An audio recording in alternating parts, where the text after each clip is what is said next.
mooy vous avez vu yow yéen seen bopp dans les programmes aujourd'hui de l'État dans la vision on a parlé de rationalisation des institutions, des infrastructures. C'est le cas, vous avez vu, on a supprimé tout ce qui est conseil économique, etc. Pour orienter ça ailleurs. Xam nga tey nous sommes dans le redressement, comme l'a dit le président. Redressement nag lan la laaj parfois da ngay toj, parfois da ngay jubanti, parfois ça c'est logique.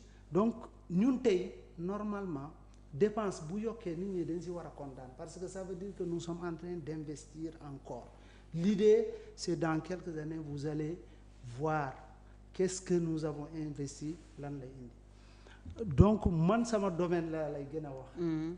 Tey boo demee dans le domaine des énergies renouvelables aujourd'hui ce qui est important c'est de voir que on a des projets yoo xam ne c'est des projets d'envergure maanaam tey nous avons ce projet CPCL qui va impacter dans le secteur du transport mieux. Je vais vous expliquer pourquoi. Parce que l'idée c'est quoi? C'est demain gis nga tout ce qui est les autoroutes là on valorise ces emprises là injecter ko dans le réseau avec la Sénélec qui va réduire le coût de la vie. Soo jëlee le domaine de l'agriculture li ñu bëgg mooy fépp foo dem Sénégal le pompage solaire ñu def ko loo xam ne ndox bi muy nawet muy noor day walangaan ce qui fait que ça va faciliter la sécurité alimentaire et l'autonomie alimentaire. Leneen li mooy l'impact li ñu bëgg def concernant tout ce qui est soutien aux femmes, aux groupements féminins parce que xam nga ñun lu ñu xamul le monde rural tey développement réel c'est les coopératives féminines. Ces coopératives là ANER aujourd'hui est en train de mettre en place ce qu'on appelle ESAREF, un projet boo xam ne c'est pour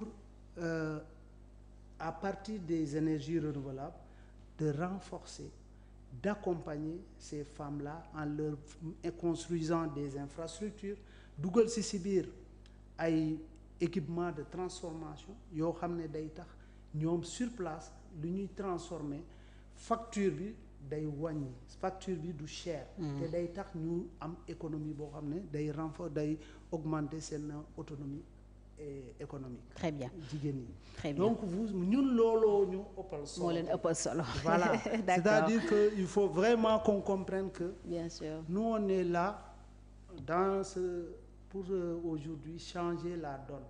Montrer que. Mais looloo tax sénégalais yi fal président Bassirou Diomaye Faye. Bien sûr. jox Ousmane Sonko le premier ministre confiance bi mu laajoon sénégalais yi dañu bëggoon ngeen changer réew mi. Tout à fait. li fi nekkoon jóge fi. Et on est sur la bonne. Mais beaucoup d'observateurs ont l'impression que peut-être foofu la ñuy jeexalee sax.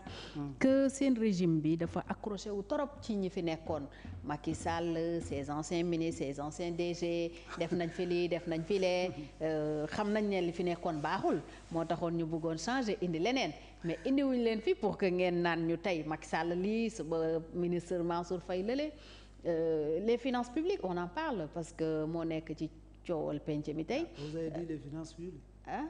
Vous avez dit les finances publiques. Les finances publiques, oui, les finances publiques parce que C'est votre finance, non? premier ministre dafa newoon dafa am falsification APR weddi na loolu ba def rapport boppam génnee ko polémique boobu nan la ñuy def tey ba mu jeex comment régler le problème parce que tey la crédibilité du Sénégal quand même en a pris un sacré coup et ba léegi réew mi ngi yëg conséquence u déclaration yi ñu fi jot a def ci histoire u falsification boobu. Je ne sais pas s'il y a des conséquences. Bien sûr notation au Sénégal yi wàcc du conséquence. Oui mais man personnellement ñun. Je dis ñun. yéen waa PASTEF. Non ñun agence nationale pour les énergies renouvelables. D'accord. ñun tey ce qu'on peut dire. sur s'il y a un impact pour moi c'est plus un impact positif. Pourquoi? Ah ouais. La confiance parce que tey à l'ANER chaque jour du passé. Nous ne recevons pas des partenaires techniques et financiers avec de l'argent. Ok, des investisseurs. Des investisseurs. D'accord. Qui veulent mettre leur argent et à des taux, je le répète, à des taux concessionnels. Autour de combien? Moins de 1%. Concessionnel, je vous dis. C'est-à-dire que ils sont prêts à mettre là nos partenaires financiers, techniques et financiers. Tey Sénégal en réalité ñun boo gisee yenn yéex ñun ñoo bëggul jël ay dette boo xam ne dañuy gën a tënk, mais plutôt loo xam ne day tax suba nous soyons beaucoup plus autonomes, beaucoup plus souverains. Looloo tax lu bëri sax mi ngi yéex, mais ñun ANER on a 14 projets impactants, mais 14 projets yooyu yëpp am na chaque projet au moins tu as 2 ou 3 bailleurs qui se sont positionnés, mais ils sont prêts à mettre de l'argent. Donc pour nous li ñuy wax noonu du réalité bi. C'est pas la réalité sur le terrain. Mieux aujourd'hui la confiance, je pense qu'elle est encore là parce que la crédibilité du Sénégal. Non, c'est très élevé.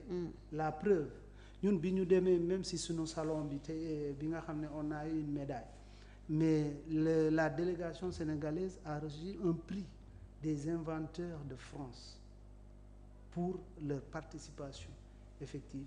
Ils nous ont donné un prix. Alors c'est le monde scientifique, c'est normal, voilà, parce que Sénégal tam am na ràññee ci côté boobu. Et ça c'est la diplomatie. Oui. C'est de la diplomatie aussi. Pourtant, parce la que diplomatie, nous sommes le seul pays africain qui était présent dans ce salon sous pavillon battant. Ça veut dire c'est de la diplomatie aussi. N'oubliez pas.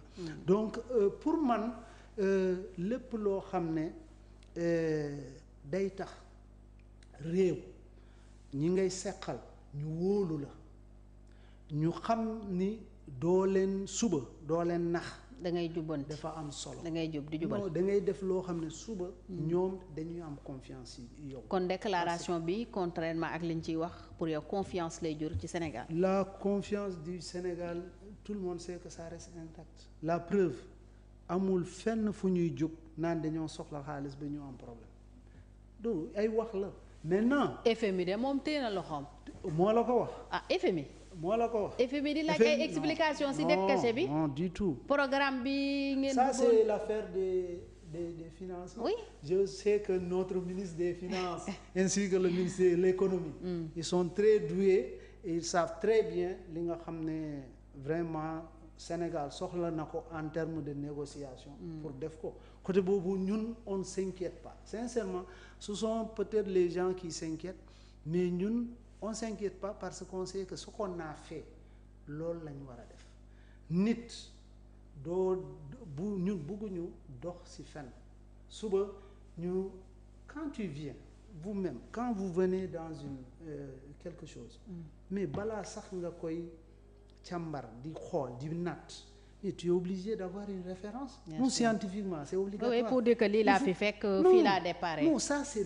Mais maintenant, imaginons que les gens veuillent qu'on vienne, on dit que non, la dette là c'est 70%, etc. Suba, on voit que c'est le contraire. Qu'est-ce qu'on va dire? Waa Pastef la. ñoom ñoo fi ñëwoon. waaw 70% lañ ko fekk yóbbu nañ ko 100. C'est le gouvernement de Diomaye qui est venu, qui a trouvé ça. Ils ont fait ça. Mais wax nit ñi dëgg bi ñu gis ko. ëllëg ku lay juger mu juger la si loolu ku lay su dee gis nañu on a fait def nañ lu baax dinañ ko gis bu dee def nañ naka su dul ñoom dañ koy gis donc pour moi ça c'est scientifiquement c'est la logique. munoo def leneen c'est-à-dire que nous c'est normal ku dëggu loolu rek nga mën a def. D'accord. Voilà. Alors loolu ñu jàpp ne nag régime bi fi jógee moom la def tax na le député Guy Marius Sagna bëgg ñu topp l'ancien président Macky Sall pour haute trahison est-ce que yow jàpp nga ne c'est pertinent d'aller vers ça jàpp Macky Sall jàpp peut-être ay anciens ministres ils sont tous justiciables hein mais comme réconciliation ngeen woote woon. Est-ce que ils sont justiciables. Ils sont justiciables. Je laisse les juges décider. Man sincèrement domaine boobu je suis pas doué là-dessus. Ok. À faire.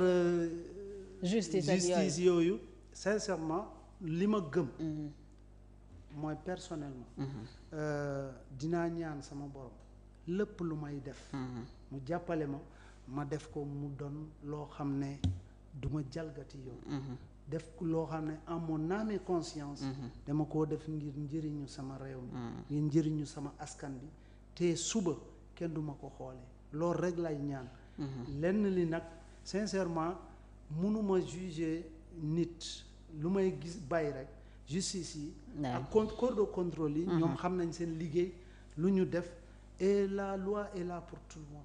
Je pense que les gens n'ont qu'à nañ bàyyi yoon def liggéeyam. C'est le plus important. En toute indépendance aussi. En toute indépendance. Ça c'est important. Non, je suis avec vous. Oui. En toute indépendance. jërëjëf en toute liberté. jërëjëf professeur Diouma Kobor maa ngi lay gërëm bu baax directeur général agence nationale pour les énergies renouvelables ANER bi nga jiite depuis le 16 mai 2024. Oui. Maintenant loo ci bëgg a yokk. waaw oui bëgg naa nga may ma tuuti rek. allez-y. Parce que dans quelques jours du 24 au 26 avril. ANER en collaboration avec Excaf. ok dañuy organiser lu ñuy tuddee. boo fi defee publicité da ngay jaar service commercial de. du publicité s'il vous plaît loolu suñu liggéey. d'accord parce que nous sommes obligés de faire la promotion. ok et la sensibilisation sur les énergies renouvelables. d'accord donc nous organisons un salon. Okay. international. D'ailleurs vous êtes invités sur les énergies renouvelables et l'environnement. Du 24 et 26 avec l'arrivée vraiment de plein de ministres. De certaines structures comme des agences du domaine boobu ak tamit des entreprises privées ay stands. Ils ont fait des stands donc bëgg nañ vraiment bu ngeen ñëpp ñëw. booleel Télé Sénégal ci sa partenaires yi. non bien sûr ñu gunge leen ci liggéey bi vous êtes invités. Oui. Vous êtes invités. Tout le monde est invité, c'est gratuit, l'entrée est gratuite, ce sera au Grand Théâtre. D'accord. Avec certainement la présence de tous nos partenaires qui sont des partenaires techniques et financiers qui viennent dans tous les pays. D'accord. Donc voilà, si vous êtes invités, soyez te jour ouverture bi soyez présents. waaw demal plus que invité après dinaa la booleeg waa service commercial comme ça ngeen xool partenariat bi nu ngeen koy tëggee en tout cas ñu accompagner leen ci avec beaucoup de plaisir parce que tam Sénégal moo ñu ñor njëriñu sénégalais yi moom la ñuy bëgg di toog di waxtaane saa su nekk di yeggee aussi seen ay jàmbat ñoom askan wi c'est important. De sensibiliser